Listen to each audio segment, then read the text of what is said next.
Upang Hilonggo, Please subscribe and like. and Ayun, magandang araw po sa lahat nating mga kababayan Luzon, Visayas at Mindanao at siyempre sa ating mga OFW dyan. Magandang araw po sa inyo lahat. So ito na, may impeach na si VP Sara Duterte para lang may masisi na naman sila at ipamukha nila sa taong bayan na kasalanan ng ating Pangulong Bongbong Marcos na ma-impeach na naman si VP. Bakit? Sino bang gumawa ng mali? Ang ating Pangulo? Hindi. Siya ang gumawa ng mali. Hindi ang ating Pangulong Bongbong Marcos. Diba? Ngayon mga kababayan, mukha ko si PBBM ang sinisinisi nila sa naging desisyon po ng ating mga kongresista na pumirma po para sa impeachment laban kay Vice President Sara Duterte.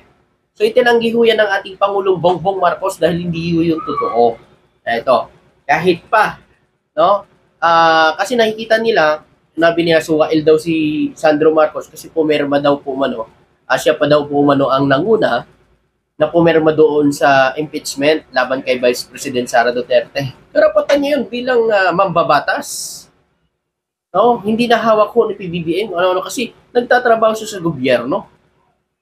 Ipinatupad niya lang ang batas. At hindi lang yan, bilang isang anak. 'Di ba? Kahit kayo siguro pag magulang niyo po sinisiraan na eh. Talagang below the belt na ang pagninira nila sa kay Pangulong Bongbong Marcos. Pero iba naman na hugutan ng ulo papatayin. Oh. Sino anak ang matutuwa na mananahimik lang habang ginaganyan ang iyong mga magulang? Mga DDS siguro. Kasi yan laging laman ng isip nila eh. 'Di ba? Ang hilig kasi nila eh. Ngayon, 'di ba? Oh, nagsalita na naman sila yung mga masasamang salita. Akala naman nila matatakot pa nila ang taong bayan, matatakot pa nila ang mga Marcos. Marcos yan. Kasi mahilig po kasi siya kahit yung mga supporters po nila mga kabayan, nagko-comment po dito sa ating mga live. Kami tinatakot pa nila kami. 'Di ba? Kung wala naman ho talaga kasalanan po yan si BP wala namang problema yan eh. Maganda nga yan eh. Pag napatunayan sa korte na walang mali sa ginawa ni BP, hindi. Okay pa sa taong bayan. Hayaan nila ang batas, ang usigin ng batas kung ano man po ang ipinatupad nila ng batas kasi nasa gobyerno sila. Diba? Tapos meron pa dyan mayabang din na vlogger, Silis pa yun. Oh.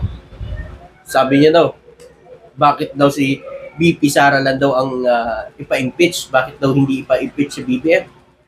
Lumabas ka ng ebidensya, dalhin mo rin sa korte, kung may patunay ka dyan sa sinasabi mo, na akusasyon mo sa ating Pangulo, dalhin mo sa korte. Kasi kung meron kayong matibay na ebidensya, alam ko dinala yun na sa korte yan, kasi wala kayong matibay na ebidensya na ibabato sa ating Pangulong Bongbong Marcos. Ganun yun. Ngayon, kayo nangawa sa social media, para lukuhin nyo ang mga Pilipino. Para magmumukhang masama si PBBM sa paningin ng tao. 'Di ba? Kanya naman ginagawa, ikaw Silis, 'di ba?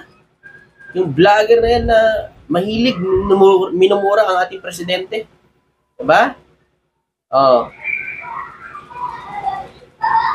Kung meron kang ebidensya sa sinasabi mo, dalhin mo yan sa korte.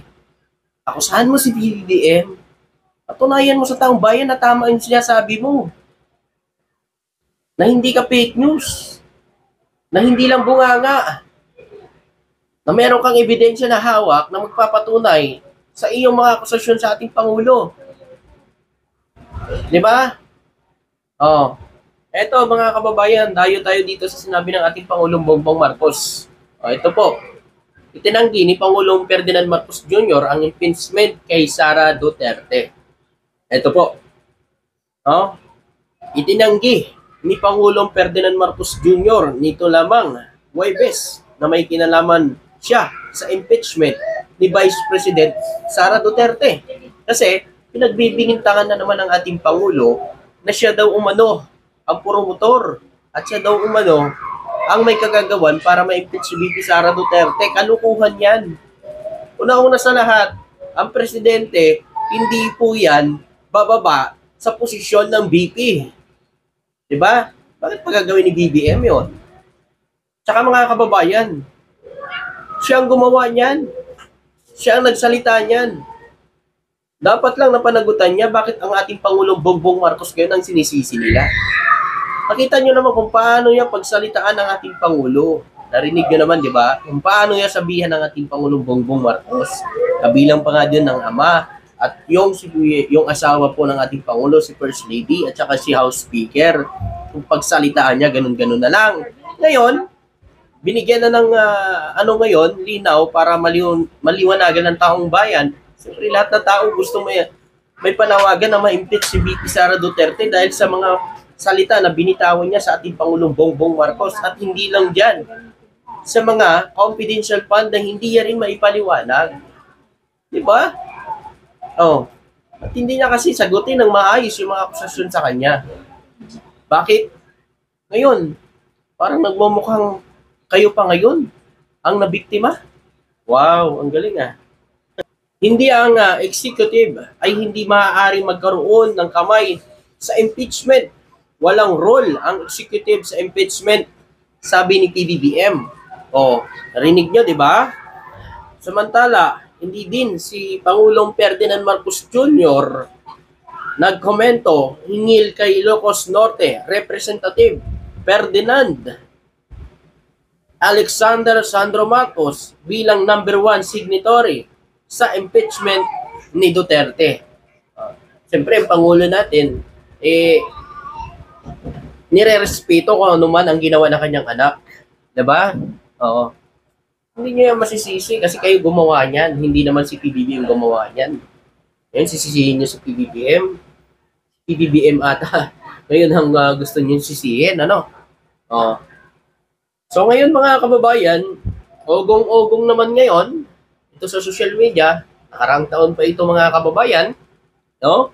Ayon naman sa mga nakakalat nating balita, kasi meron na naman tayong informasyon, sabi